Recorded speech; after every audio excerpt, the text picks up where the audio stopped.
The second episode of Penguin came out. Another good one. Not quite as good as the first one, but I think you're getting a little bit of that slow down episode to really set everything up for the season. It was pretty Sophia heavy. And obviously, we get a lot more of Oz and him trying to manipulate people and kind of work his way through just to survive.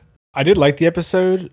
The one thing I would say that concerns me, maybe for the length of the season, is that when you have him kind of lying on impulse just over and over and trying to manipulate people, and he's always deceptive, and he's a little bit involved in everything, at some point it feels like there's just too many clues that people in the world would figure out what's going on. They kind of wrap that up this episode though, so it might not continue in that direction, which I think would be good for the show, just as far as making sense. So let's just get into it. Right away we get Sophia. She's got PTSD. She's remembering Arkham. She's remembering her brother. This is a really funny still image. I'm going to use this as a thumbnail.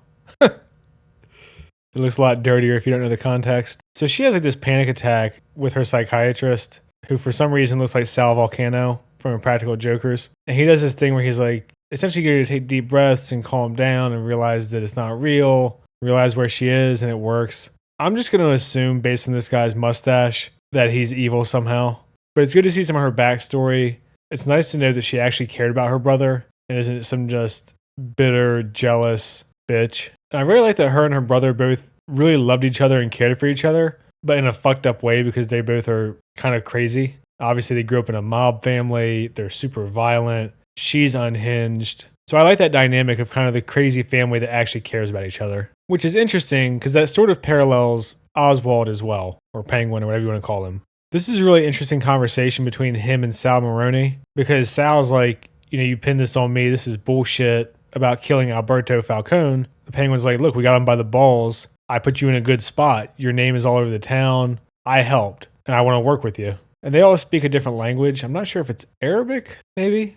They say that they're Persians, but I don't know if that necessarily means they speak Arabic. Either way, they speak in another language. Maybe it's just fucking Italian. I don't even know. They're essentially like, let's work with him. We can manipulate him. So I really like this where they're both trying to manipulate and use each other, because every person in this show, pretty much, except for maybe Vic, and even him is a scumbag.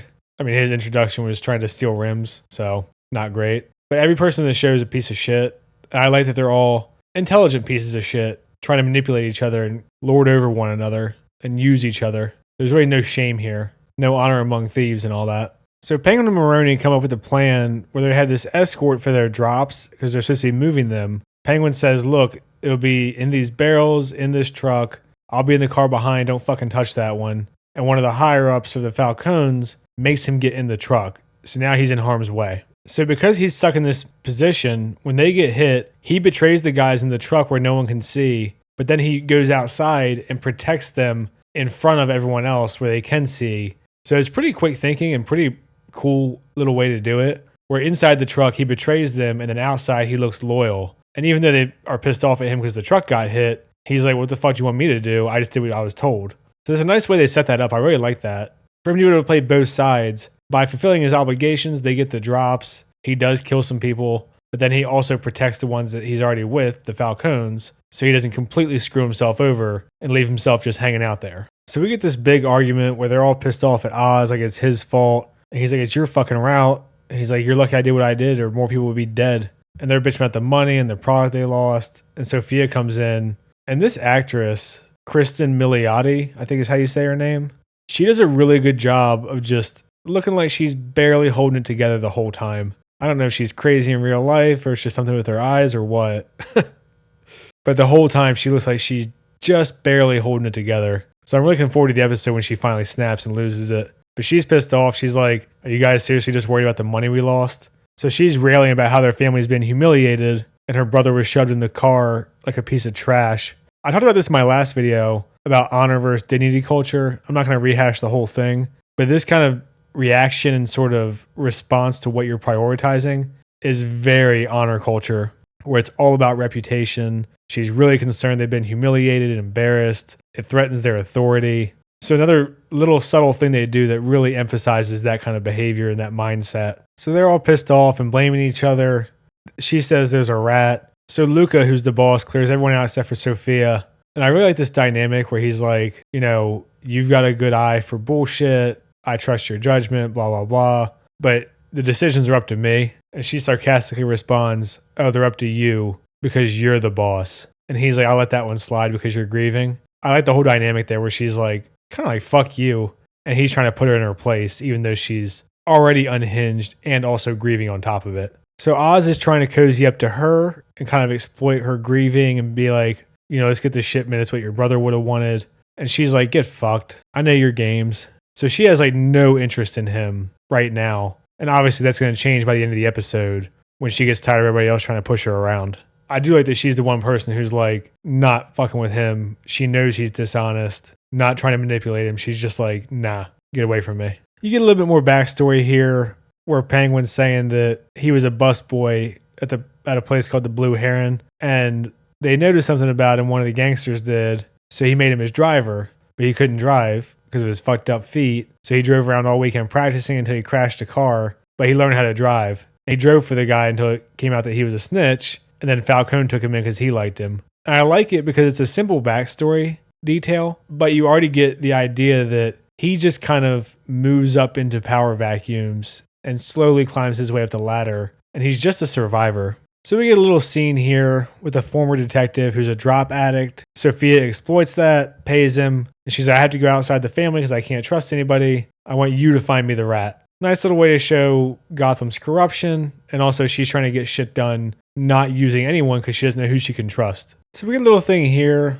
where I kind of like this because Oz is doing both the carrot and the stick with Vic. He goes over to the girls' place with Eve and her girls. He introduces Vic to this hot cam girl. So they're kind of talking, and you realize here how bad his stutter is, which I didn't notice the first episode, but it's really bad in this one. And you can see he's sort of overwhelmed, I would say, by the glamorous side of this lifestyle. But it's a nice little way to do it, to see Penguin both be like, I'll gut you like a fish, but then he's also going to throw hot women at him to keep him happy. So it's not just all threats and, the stick. So we see Penguin looking, he has these pictures of Vidi that he's kept for who knows how long, of Vidi hooking up with Luca's wife. Luca's the boss of the Falcone family. Vidi's one of the higher-ups. He says they've been having an affair for years. So he's trying to get in good graces with Sophia and Luca and Maroni all at the same time. A lot of fingers in a lot of different pies, not put all of his eggs in one basket. Pick a fucking saying, it applies. I like this scene that he has with Eve, because it's one of those things where you can tell that they're close, they've been together for a while,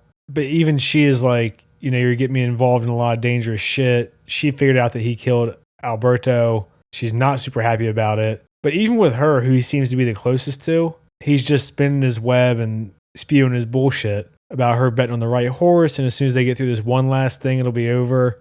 And I like this mentality that's shown in a lot of gangster stuff, where there's always just one more thing they need to do before they're safe, before they can get out of the lifestyle. You see this in a show like Ozark, where it's always just one more thing and then they'll be done, but they never really are.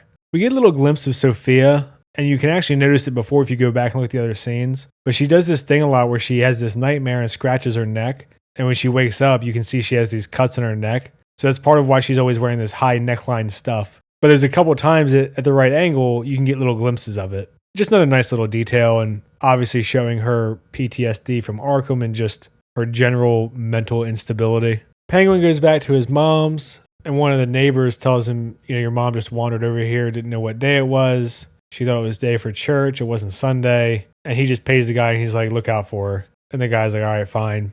So her dementia's getting pretty bad. And he has this song that he wants them to dance to and kind of spend time together. And he explains later to Sophia that it was a song that they danced together to after his brothers died. And she had holed herself up for a while. And when she finally came out, that was the song they danced to. And they also have the similar dynamic to Sophia and Alberto, where they're both clearly fucked up, but obviously love each other in a pretty unhealthy relationship. So they're having the funeral. Sophia's just kind of staying inside because everyone's saying send her back to prison or Arkham. And they're calling the Falcones fascist, which I think is really funny. Because I don't know if it's making fun of these people or not, but there's certain people who just call everyone a fascist with no regard for what the word actually means. And calling the mob fascist is really funny to me. Because there's a lot of elements to make something actually fascist, but one of them is being authoritarian and very nationalistic. And the idea of that applying to a mob family is pretty amusing to me. So I don't know if they're making fun of those people that use fascism wrong, or if they're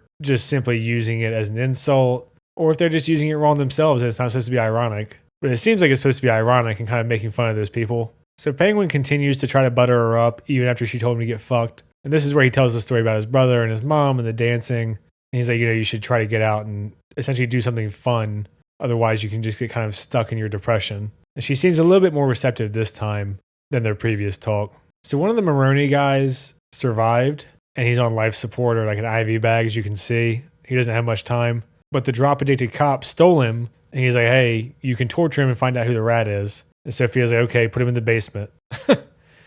And obviously, if this guy wakes up, Oz is in trouble. So he goes and meets with the Maroneys. They're pissed off and threatening him because they're like, you fucked everything up. And this lady's got a great voice. She was the voice of the one bodyguard chick in Arcane, whose name I'm blanking on. Very raspy and kind of gravelly. But he tries to explain to her, like, look, I need Sophia to act on her own and her be the one to do it. Otherwise, they'll be on to us. And he's explaining how careful Luca is. And then he shows her the blackmail pictures that he's trying to use. And he's like, I got plenty more. If you just give me time, I can rip them apart from the inside. So they eventually agree. And I really like the interactions with Sophia at this essentially funeral get-together meal where everyone's looking at her, everyone's staying away from her. And she's clearly bothered by it. And she starts with the kind of feral, gross eating again. But she's really more just worried about getting that guy awake and getting information out of him about the rat. And there's also a thing going on where everybody comes up and they're like, oh, do you want to go out of town and travel? We used to be so happy when we used to go visit this place as kids.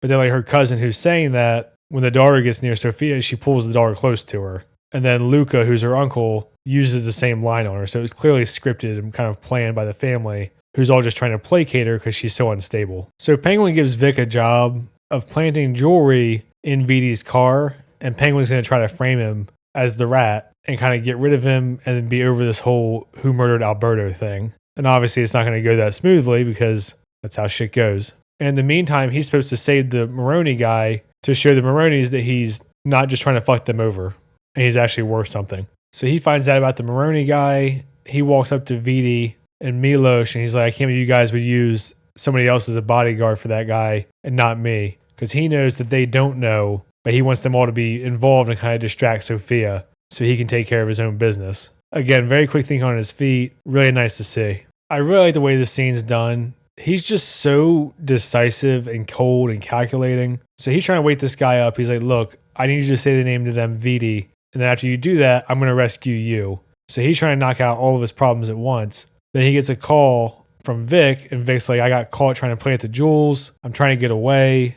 And he kind of just sighs and goes, plans change, pal. And then fucking stabs him right in the heart. Kills him, washes his hands, puts the knife in his pocket, which is important for later, and then leaves. Just no hesitation, fucking act right away. Colin Farrell does a great job in this show, obviously. I've said it multiple times across the videos. So Luke is like, all of them get in this room right now. The murderer has the weapon on them, and Penguin's like, oh shit. So he starts a fight with Vidi. It gets broken up, and he plants the knife on this guy, Carlos, who's been Sophia's right-hand man. So no hesitation. He's trying to deny it. Luca just fucking shoots him and calls it done. And Sophia's pissed because she's the one who wanted her revenge, not to just let him get shot like that. But still, another good scene, obviously quick on his feet. The right thing to do from his perspective. So here's where you can see your Uncle Luca. The boss uses the same line about going away to the Comos or whatever fancy resort. And she realizes like, okay, so everyone around me is just fake as fuck. They just want to get rid of me. And her eyes kind of just die even more instead of being crazy. And you can tell she's furious. A really well done scene. I really like the way that a lot of this stuff is executed, even though none of it is overly complicated. And here we get Colin Farrell just kind of destroying the scene. He makes Vic lay in the hole and he's like, this could have been you. And it will be if you keep fucking up. And he makes Vic lay with the bodies that he was digging. And then eventually he calms down. He's like, all right, get out of there. But he's really good in this scene and really fucking menacing. So she's ranting to Penguin about Castillo's betrayal. I called him Carlos before. That was a mistake. It's a Hispanic C name. What can you do? But she's pissed. She's like, he betrayed us for what? Some fucking diamonds. And obviously she's being much more receptive to Penguin now because he's been supportive of her the entire episode, even last episode, despite the torture. And now that she's realized she has no other allies in the family, she's obviously much more open to working with him. So she's pissed. She's like, I'm tired of these fucking people pushing me around. I want to be in charge. I'm going to force them to their knees. They can get fucked. So now it seems like she's going to work with Penguin with this shipment and who knows what else going forward. But I hope the Alberto thing is resolved. and that the amount of manipulation and betrayal that he does is a little bit less in the future, just because at some point it becomes so complicated and he's directly involved in so many things that someone would have to figure it out. Someone would have to catch him. So I'm hoping that these two are just kind of a team now, and going forward, it's more of like a rival faction thing. And that's the end of the episode, is her essentially saying, fuck these people. I want the power. I'm pissed off about how they've acted about my brother. I'm pissed off about the lack of respect just in general.